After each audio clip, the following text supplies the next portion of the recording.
शुरुआती दृश्य में 16 वर्षीय मैक्स को दिखाया गया है, जो वर्तमान में एक मनोचिकित्सक के कार्यालय में है। लड़के की अजीब हालत है। जो लोग उसका चेहरा देखते हैं उनकी मौके पर ही मौत हो जाती है, जिसके चलते उन्होंने अपने पूरे चेहरे को सफेद पट्टी से ढक लिया है। वह मनोचिकित्सक को मामला समझाते हुए कहता है कि उसकी यह स्थिति उसके जन्म से उत्पन्न हुई है। उनकी डिलीवरी के समय डॉक्टर और नर्सें उनके चेहरे की बनावट देखकर आश्चर्यचकित रह गए और कुछ ही क्षण बाद वे सभी मर गए। हालांकि यह कोई दर्दनाक मौत नहीं, बल्कि एक सुखद मौत है। उसका चेहरा शायद इतना सुंदर है कि इससे हार्मोन में वृद्धि होती है, जिससे व्यक्ति का जीवन तुरंत समाप्त हो जाता है। इसके कारण मैक्स के माता पिता को एक एकांत शहर में जाना पड़ा। अपनी और अन्य बच्चों की सुरक्षा के लिए उसे घर पर ही शिक्षा भी दी जाती है। हालांकि उसकी दुर्लभ क्षमता उसे बहुत अकेलापन महसूस कराती है, क्योंकि एकमात्र लोग जो इससे प्रभावित नहीं होते हैं वे उसके माता पिता हैं, जो शायद विडंबना यह सोचते हैं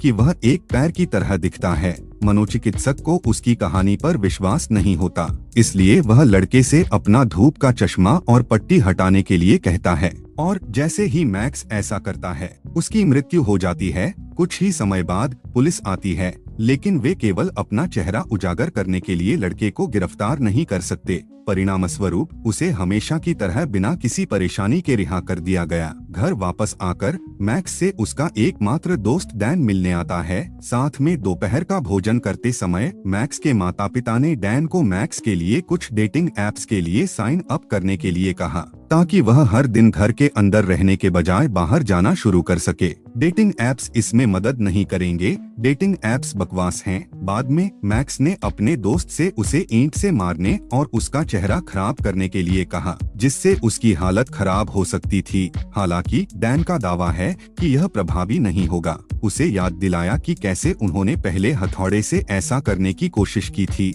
जब मैक्स जोर देता है तो उसके दोस्त ने उसके चेहरे पर जोर से मुक्का मारा, जिससे उसकी नाक से खून बहने लगा। मैक्स की उदासी को महसूस करते हुए डैन ने उसके लिए वैलेंटाइन डे पर एक डेट तय की। वे एक रेस्तरां में एरिका नाम की लड़की से मिलते हैं, लेकिन मैक्स की उपस्थिति से वह स्पष्ट रूप से असहज हो जाती है। बर्फ तोड़ने के लिए वह उसे एक छोटा सा उपहार देता है, एक स्वयं सिला हुआ रुमाल जिस पर उसका नाम लिखा होता है। वह उसकी तारीफ करने और उसके साथ फ्लर्ट करने की भी कोशिश करता है, लेकिन लड़की इसमें कोई दिलचस्पी नहीं लेती। थोड़ी देर बाद एरिका का पूर्व प्रेमी ग्रेग उन्हें रोकता है, जो एक सख्त, डराने वाला और आक्रामक व्यक्ति प्रतीत होता है। अल्फा ग्रेग वह मैक्स की शक्ल का मजाक उड़ाना शुरू कर देता है और बिना किसी स्पष्ट कारण के उस पर शारीरिक हमला भी करता है। सबके सामने अपमानित होने के बावजूद मैक्स किसी और दिन एरिका से मिलने की कोशिश करता है, लेकिन वह मना कर देती है और चली जाती है। इस सब के कारण मैक्स मानसिक रूप से टूट जाता है। वह खुद को फेंक देने के इरादे से एक पुल तक जाता है, लेकिन इससे पहले कि वह इतना बड़ा कदम उठा पाता, एलेक्स नाम की एक लड़की उससे संपर्क करती है। वह आश्चर्यजनक रूप से सुझाव देती है कि यदि वह वास्तव में मरना चाहता है तो उसे एक ऊंचे पुल पर जाना चाहिए। इतनी गंभीर स्थिति में किसी को ऐसी सलाह देने के लिए मैक्स गुस्से में उस पर चिल्लाता है। जवाब में एलेक्स शांति से कहता है कि वह जानती थी कि वह नहीं कूदेगा। जैसे ही वे बातचीत करते हैं, मैक्स अपनी समस्याओं के बारे में खुलता है और सामान्य जीवन जीने की इच्छा व्यक्त करता है। उसके अवसाद को महसूस करने पर एलेक्स उसे एक सेवानिवृत्ति गृह में ले जाता है, जहां वह स्वयं सेवा करती है। वहां वह उसे अपने बुजुर्ग दोस्तों से मिलवाती है, एस्तेर जो अल्जाइमर रोग से जूझती है और रोजमेरी जो एक लाइलाज बीमारी से पीड़ित है। वे पूरा दिन उसके साथ बातचीत करते हुए बिताते हैं, जिससे मैक्स खुश हो जाता है, क्योंकि उसे एहसास होता है कि एस्तेर का जीवन उससे भी अधिक बकवास है। उनके अलग होने से पहले वह एलेक्स से पूछता है कि क्या वे दोबारा मिल सकते हैं। अफसोस की बात है, वह उसे ठुकरा देती है और चली जाती है। अगले दिन मैक्स डैन को एलेक्स के बारे में बताता है और उसे फिर से देखने की इच्छा व्यक्त करता है। यह सुनकर डैन सुझाव देता है कि वह उसी स्थान पर जाए जहां वे पहली बार मिले थे और वहां उसका इंतजार इंतजार करें। अपने दोस्त की सलाह मानकर मैक्स निकल पड़ता है और पुल के पास एक बस स्टॉप पर उसका इंतजार करता है। सौभाग्य से वह उसे फिर से देखता है और उसे उसके साथ अधिक समय बिताने के लिए मना लेता है। देखो, अगर कोई लड़की तुम्हें ठुकरा देती है तो बस उसका पीछा करो। इसके बाद दोनों एक स्टोर में जाते हैं जहां वे मैक्स के तैराकी के सपने को पूरा करने के लिए ढेर सारी कैंडी खरीदते हैं। फिर वे उसके बाथटब को मिठाइयों से भर देते हैं और उसमें बैठ जाते हैं। इस बिंदु से दोनों के बीच मेलजोल शुरू हो जाता है, क्योंकि अगर वे कुछ ऐसा कर सकते हैं जिससे वे घबरा जाएं, तो वे कुछ भी कर सकते हैं। फिर मैक्स उसके साथ अपनी दुर्लभ स्थिति साझा करता है, लेकिन दूसरों के विपरीत वह प्रभावित नहीं होती है। बदले में एलेक्स ने अपनी दुर्लभ हृदय रोग के बारे में भी खुलासा किया, जिसमें जब भी वह कोई भावना दिखाती या महसूस करती है तो उसका दिल बड़ा हो जाता है। कोई भावना वह उसे यह भी दिखाती है कि कैसे उसने एक उपकरण पहन रखा है जो हर समय उसके दिल की निगरानी करता है, लेकिन चूंकि उसकी हालत फिलहाल स्थिर है, इसलिए वह कहती है कि चिंता की कोई बात नहीं है, क्योंकि मैक्स उबाऊ है और उसे कुछ भी महसूस नहीं कराता है। जैसे जैसे दिन बीतते हैं वे करीब आने लगते हैं और वास्तव में एक दूसरे की कंपनी का आनंद लेने लगते हैं। एक दिन वे एक सिनेमा हॉल में जाते हैं जहां वे टरबोर्ड होते हुए भी फिल्म का आनंद लेते हैं। उस रात बाद में एलेक्स मैक्स को घर ले जाता है और वह उसे अंदर आमंत्रित करता है। अपने कमरे में रहते हुए वह उससे उसकी जैकेट पर लगे लाइट बल्ब के बारे में पूछता है। एलेक्स बताते हैं कि यह एक खतरनाक संकेतक है जो उसकी हालत खराब होने पर चमकता है। उनकी बातचीत के बीच एलेक्स अपना धूप का चश्मा उतारता है और उसकी आंखों में देखता है। मैक्स को डर है कि वह मर जाएगी, लेकिन आश्चर्य की बात है कि कुछ नहीं होता है। संभवतः ऐसे भाग्य का अंत करने के लिए किसी को उसका पूरा चेहरा देखना होगा। तभी मैक्स के माता पिता घर लौटते हैं और अपने बेटे को देखकर बहुत खुश होते हैं। अंततः एक लड़की का आगमन हुआ। अट्टा लड़का, बेटा उसे एक थप्पड़ मारो। गरम प्रिय कृपया। उन्होंने युक्सिन नाम की एक विनिमय छात्रा का भी परिचय कराया जो अपनी पढ़ाई पूरी होने तक उनके साथ रहेगी। वे मैक्स से उससे दोस्ती करने के लिए कहते हैं, लेकिन ऐसा करने में उसकी कोई दिलचस्पी नहीं दिखती। अगले दिन मैक्स, एलेक्स, डैन और उसकी प्रेमिका जंगल में कैंपिंग यात्रा की योजना बनाते हैं। मैक्स की मां उनसे युक्सिन को भी ले जाने के लिए कहती है। इसे लेकर लड़का झिझक रहा है, लेकिन लगातार जोर देने पर वह मान जाता है। बाद में जब वे जंगल में चलते हैं, एलेक्स को मामूली चोट लग जाती है। वह खुद को खरोंचती है। यह देखकर मैक्स ने अपने चेहरे की पट्टी का एक टुकड़ा फाड़ दिया और उसे उसके घाव के चारों ओर लपेट दिया। उसकी हरकत से उसे प्यार का एहसास होता है जो वास्तव में उसके दिल के लिए अच्छा नहीं है। जैसे ही रात होती है वे सभी अलाव जलाते हैं और डेरा डालते हैं। इस दौरान एलेक्स ने मैक्स का चेहरा देखने की इच्छा जताई, इसलिए वह उसे कंबल के नीचे ले जाता है, उसकी आंखों को पट्टी से ढक देता है और उसे अपना चेहरा महसूस करने देता है। यह क्षण रोमांटिक हो जाता है, भले ही यह अजीब हो, और अंत में वे एक चुंबन साझा करते हैं। अगले दृश्य में मैक्स और एलेक्स सेवानिवृत्ति गृह का दौरा करते हैं, लेकिन उन्हें पता चलता है कि रोजमेरी अपने जीवन के एक महत्वपूर्ण चरण में है और बूढ़ी महिला को बहुत पीड़ा सहते हुए देख रही है।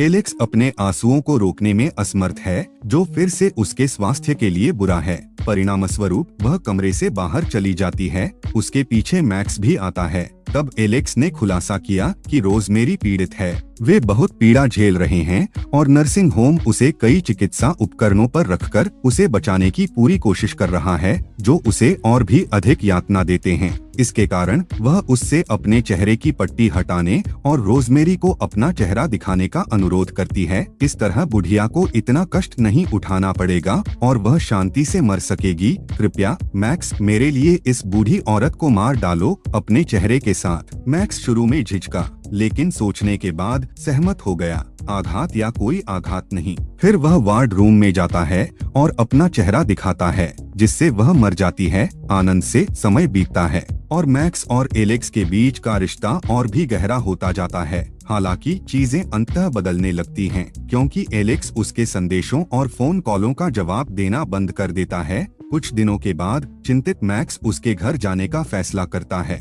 वहां पहुंचकर उसे पता चला कि डॉक्टर ने उसकी दवा की खुराक दोगुनी कर दी है, क्योंकि उसका दिल बड़ा होता जा रहा है। यह सुनकर मैक्स खुद को दोषी मानता है, क्योंकि वे मिल रहे थे। वह पूछता है कि क्या वह उसके लिए कुछ कर सकता है, जिस पर वह उसे एक पार्टी में ले जाने के लिए कहती है। बाध्य होकर मैक्स उसे एक पार्टी में ले जाता है जहां डैन भी अपनी नई प्रेमिका के साथ मौजूद होता है। सबसे पहले माहौल जीवंत होता है क्योंकि वे नृत्य करते हैं और उस पल का आनंद लेते हैं। इसके तुरंत बाद गाना रोमांटिक में बदल जाता है। उन्हें रोमांटिक नृत्य शुरू करने के लिए प्रेरित करना, इससे एलेक्स का दिल बहुत तेजी से धड़कने लगता है, जिससे वह असहज महसूस करने लगती है। जब उसकी नाक से खून बहने लगता है तो वह खुद को माफ कर देती है और बाथरूम में भाग जाती है। अब जबकि मैक्स अकेला है, डैन और उसकी प्रेमिका भी उसके साथ हैं। थोड़ी देर बाद एरिका का पूर्व प्रेमी आर्थर ग्रेग और उसके लड़के उनसे संपर्क करते हैं।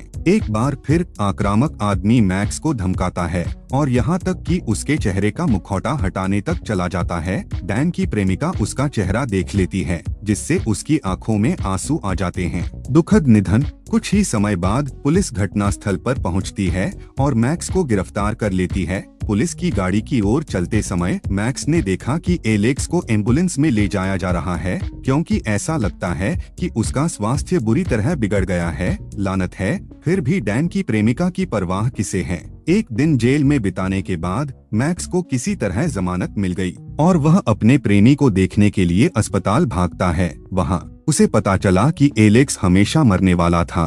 उसने जो दवाएं ली वे केवल उसकी भावनाओं को दबाने के लिए थीं, लेकिन जब से उसे उससे प्यार होने लगा, वह भावनाओं का अनुभव करने के लिए स्वेच्छा से अपनी जान जोखिम में डाल रही थी, जिसके चलते उन्होंने दवा लेना बंद कर दिया। अब जब वह पहले से ही अपने अंतिम चरण पर है, तो वह उसका चेहरा देखने और शांति से मरने की आखिरी इच्छा रखती है। मैक्स, जो उसे जाने नहीं दे सकता, इससे क्रोधित हो जाता है और दावा करता है कि उसे समझ नहीं आएगा कि किसी को अपने सामने मरते हुए देखना कैसा होगा। वह उसके अनुरोध को पूरा करने से इनकार कर देता है और बाहर निकल जाता है। मैक्स घर लौटता है और ईंट से अपना चेहरा खराब करने की कोशिश करता है, बिल्कुल सामान्य। हालांकि उसके माता पिता उसे रोकते हैं और किसी तरह उसे आराम से गले लगाकर शांत करने में कामयाब होते हैं। उसी समय युशिन की बिल्ली कमरे में प्रवेश करती है और उसका चेहरा देखती है, इससे इसकी मृत्यु भी हो जाती है। इस दिन के बाद से मैक्स, जो एलेक्स के अनुरोध से परेशान है,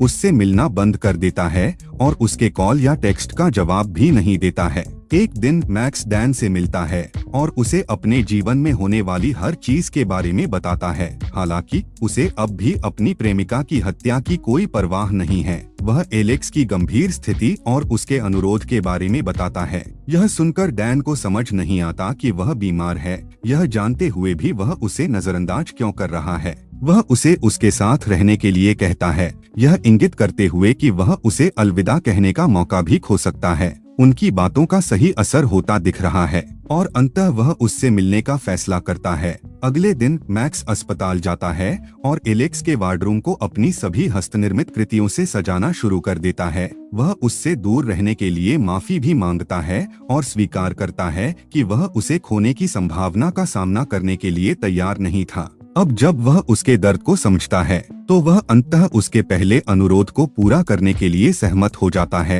फिर वह अपने चेहरे पर लगी पट्टी हटाता है और उसके बगल में लेट जाता है। उसे देखने से पहले वह आगे झुकती है और एक रोमांटिक चुंबन साझा करती है। फिर वह अपनी आंखें खोलती है और उसके चेहरे की ओर देखती है, लेकिन यह वास्तव में उसे नहीं मारता। हालांकि इससे उसे खुशी मिलती है, जिसका उसके दिल पर नकारात्मक प्रभाव पड़ता है, जिससे उसकी हालत खराब हो जाती है। मैक्स तुरंत डॉक्टरों को बुलाता है, जो उसे फिलहाल स्थिर करने में कामयाब होते हैं। फिर वह रात भर उसके पास रहता है, जब तक कि वह अंततः अपनी बीमारी से मर नहीं जाती। अगले दृश्य में हम टूटे हुए मैक्स को एलेक्स के अंतिम संस्कार में शामिल होते देखते हैं। बाद में वह उसी पुल पर जाता है जहां वह उससे पहली बार मिला था। उसके हाथ में एक लिफाफा है जिस पर एलेक्स का नाम लिखा है। फिर वह उसमें उसकी पसंदीदा चॉकलेट डालकर फेंक देता है नदी में।